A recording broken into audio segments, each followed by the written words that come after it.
Hey, it's Brian from Wright 732 coming to you from Little Chili, California. I'm out here for Glory 30 in LA. I've got one of my fighters, Carl Robertson. He's making his second Glory appearance on the Super Fight Series, and this is Carl's third professional kickboxing bout. He's got 3 professional MMA fights, 3 amateur MMA fights, and he's got 2 or 3 amateur kickboxing fights.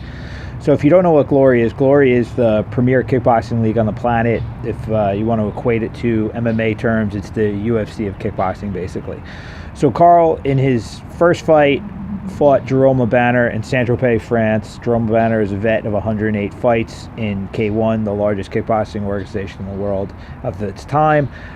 Multiple world champ, whatever. Carl fought him, dropped him, should have won, judges screwed him, whatever. I'm not just being salty, that's a fact. Go look it up.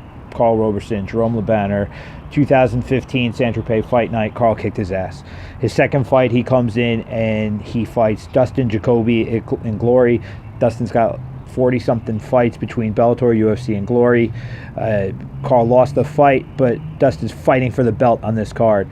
So Carl's fought nothing but the best, and now he's going to fight a guy who's a former Lion Fight champ. He's got, I don't know, something like 15 pro fights between Lion Fight and Glory and whatever. You know, Carl's always fighting up, and the reason that he's doing it is because we just decided early on that he's got a lot of skill, and you know, let's jump in with both feet and get this done. We're either going to make it or we're not going to make it. And in a lot of ways, that's kind of been my attitude. I wrote a blog post recently about how I got into college, and in a lot of ways, I didn't recognize it until later what I was actually doing, and actually seeing that there's a value to going against what everybody says you should do at times. There's a concept of disruptive. Seth Godin is an amazing thinker, entrepreneur, and author that talks about disruptive. And I didn't recognize the patterns of disruption that I've done in my life until I had someone actually explain to me what it was. And I was like, oh shit, I've been doing that forever. So, you know, let's take it back. I'm 42 now, and I'm sitting here in California, kind of, you know, doing my own thing. I've taken a very, unconventional route to get here. And if you go all the way back to when I started kind of being unconventional with things, I was 16 or 17 years old, and everyone's telling me that you got to go to college, and I really didn't want to go to college because I felt college was for people that didn't know what they wanted to do with life, or people that needed to go to college, you know, like doctors and lawyers. And I wasn't going to be a doctor or a lawyer, so what the fuck did I need to go to school for? Well, basically everyone around me is telling me I got to go, and they're, you know, just saying it's something you have to do. So I said, okay, fine. If I'm going to do it, I'm going to do it the way I want to do it. And I'm a creative person. I like to make things. So the 2 things as a child that were my main creative outlets were fine arts, which primarily was painting, and then the martial arts. They both are a similar kind of energy for me. It's something I could talk about at another point. But, you know, those are the 2 creative vehicles that I like to work with. So for me, I was like, shit, if I'm going to go to college, I want to go to an art school, or I'm not going to go to college and I'm going to go train somewhere and I'm going to go be a fucking fighter. So I went to Christian Brothers Academy in Lincroft, New Jersey. It was a school that was like a very hardcore academic school. A lot of kids went to really good schools from there, and they're pretty much grooming you to like go on to a better school so that they can go back to, you know, wealthy families in the area and hit them up for big donations because of all the amazing things they're doing for kids, whatever. That's the high school racket. So I go there. I decide I want to go to art school. I find out what the top fine arts college in the country is. It's Maryland Institute College of Art. It's the only school that I apply to. I apply to them, and they're like, what the fuck, you've never taken an art class? I'm like, okay, sure. I mean, the last art class I took was probably kindergarten, you know, arts and crafts. I was just self-taught, whatever. So they want to meet me, they want to show me the school, they want to talk to me, whatever. So I threw all my artwork in my 1988 Jeep Wrangler with a shitty carburetor. The roof wasn't sitting on right, and it was loud as fuck, but I got in my car and I drove down to Baltimore with as much art as I could jam in my car. I dressed up in a shirt and tie because that's what, you know, being respectable and professional was at the time for me. So I drove down and I met with the head of admissions. We had a nice talk about how I was completely overeducated academically and I was completely undereducated artistically. But I had a fire to passion and an interest, and, you know, I showed them opportunity. So when it came time for portfolio review, I didn't know what a portfolio was. I just thought that was a briefcase. I didn't really know what it meant with art, and that's why I threw all my shit in my car. I told them that I have all my shit in my car, and they were like, okay, normally it slides and photos, but all right, let's go. So I took the head of admissions outside. I can't remember her name, but she was a nice woman. We went outside. We took all my art out of my car. We laid it on the front lawn of the school. We talked, for a while about my stuff. And yeah, then I loaded back my car. I went home and I said, I'm probably not going to get in because I didn't feel really good about it. But, about a week later, I got a call and they were like, look, you're going to get an acceptance letter from us with some probationary things. You're going to have to go to summer school. You're going to have to get good grades, whatever. I was like, cool, let's go. Went to summer school, got A's, did my thing, got accepted into college. And if you look at who I beat out, I was beating out kids that went to fine art high schools. I beat out kids that have taken every art class that you could possibly take in a scholastic environment prior to college. Kids that were classically trained. I was a self-taught, self-motivated dude who just decided he wanted to do something and convinced the powers that be that this was, a spot that they should open up for me. And I was being disruptive there. I went against what they even wanted. They had all these requirements I didn't even know. They had like these things like you had to draw like a bicycle and you had to draw like fruit and a fucking flower. I didn't do any of that stuff. I literally showed up, talked a good game, showed them my stuff, proved my worth to them, and I got in. That was just what I did. And I've tended to do that in my life where people say, oh, you can't do this or you can't do that, or here's the rule book or the guidebook. And I've just kind of said, I don't know if I really want to do that. I feel that I belong, so I'm going to bypass the line. I'm going to go talk to the people that actually control things, not the people that you think control things. I'm going to tell them, hey, look, I belong here. And if they believe it, if they believe me or they respect my audacity, they'll give me a shot. And then it's my ability that'll keep me there. And in a lot of ways, I've done that with a lot of athletes. Carl's a prime example. I mean, technically, Carl does not belong in glory, but he is here. And he will prove his ability to stay here tomorrow night. He's going to fight Mike Lemaire, and if he does his thing, he shows them that he's supposed to be here. But at the same time, even if he doesn't, he still has a multi-fight deal with them, and they've got to, oblige. They cut the deal, and we'll either grow as the deal progresses, or we'll make a big splash now. Who knows? By the end of the deal, he may have a shitty record, or he could be fighting for the title. We don't know. It's really up to Carl and myself to put the time in and do the work and learn every single time and come back stronger and do our thing. But to get that initial opportunity again, sometimes you have to take a phone call at 1 o'clock in the morning and then 72 hours later, hop on a plane and go do something daring. That's what we did in France. It opened the door. Sometimes you got to get in a car, load it up with a bunch of shit to prove your worth to somebody that really shouldn't be talking to you. Sometimes you have to send out, 1,000 emails to 1,000 influencers and, hope one of them hits you back.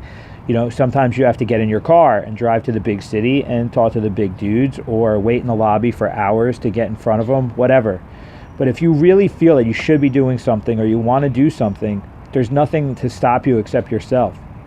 So if you're afraid of reaching out to make contact, if you're afraid of hearing no, you don't want what you're saying you want that bad anyway.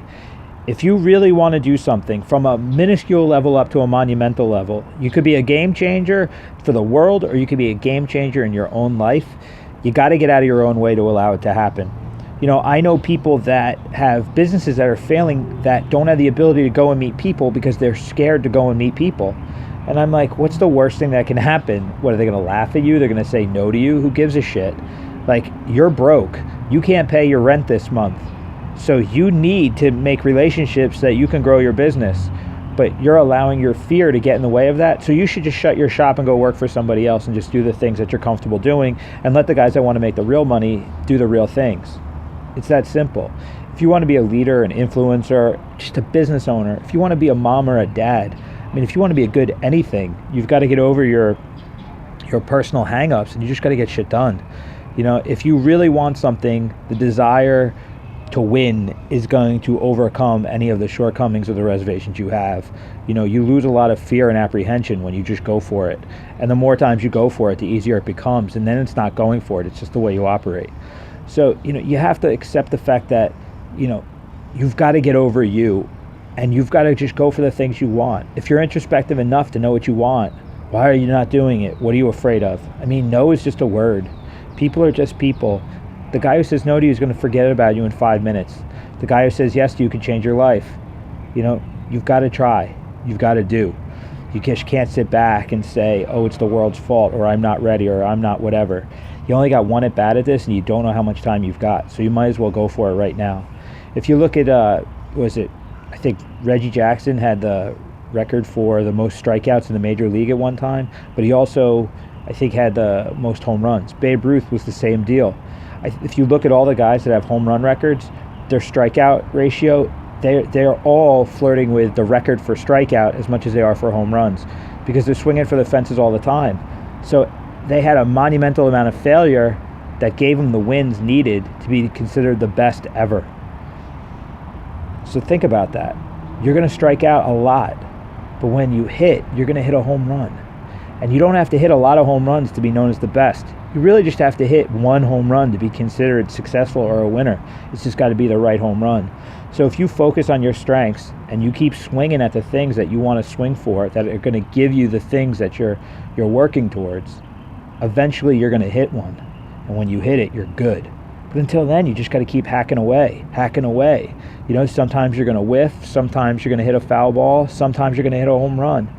You know, but you got to swing, you got to step up, you got to play, or else nothing happens. So, you know, all the people that want to criticize, want to talk shit, want to say, you know, you're stupid for doing what you're doing. You think I don't take a lot of heat for the things I've done? You don't think people say, oh, we're losers because, like, you know, maybe we go on a losing streak? But it's like, fuck you, dude. You're losing at all the local bullshit shows. You know, Carl, you know, right now, technically he's 0-2, but he lost to Jerome fucking LeBanner in his pro debut. He lost to a guy with over 100 fights in his first fight. His second fight, he lost to a guy with over 40 fights that is now fighting for the title. That was on a 5 or 6 knockout streak. You know, like, really? You're going to fuck with us because we lost on live television fighting the best people on the planet? Give me a break. It's not like Carl went out and he fought like our neighbor. You know, it's not like he went and fought on a local show that nobody cares about in front of 200 people. He fought on, you know, ESPN2 in front of, you know, millions worldwide. Fought his ass off, did his thing, couldn't pull the trigger, got caught, whatever. Fuck you, man. We did our thing. We're on fucking TV. What are you doing? You're sitting there drinking your beer going, oh, those fucking jerk-offs shouldn't be there. We should. No, you shouldn't. You're not ready. You haven't done the work. You haven't done the work with connections. You haven't done the work in the gym. You haven't done anything. All you've done is complain. Complaining is bullshit. Complaining gets you nowhere. So everyone that's complaining and wondering why they're not where people like myself are, I'm sorry, guys. You weren't able to get off your ass. You weren't able to get over your own fears. You weren't able to figure out how to be disruptive in a way that's going to get you noticed and then get you work. Simple as that. Now, again, guys, I'm going to end it with this. You don't have to look at everything like you want to be a billionaire or a millionaire or you want to be, you know, a world champion, whatever. Seriously, if you're struggling right now, you just want to be able to get off the couch and make some money today, or you just want to get some new clients today, or you just want to get a project done today. You know, that is your world championship. That is your glory fight. That is your UFC title fight. That is your Olympics, your NFL, your whatever. You know, some people are going to go to the NFL and some people are going to get off the couch.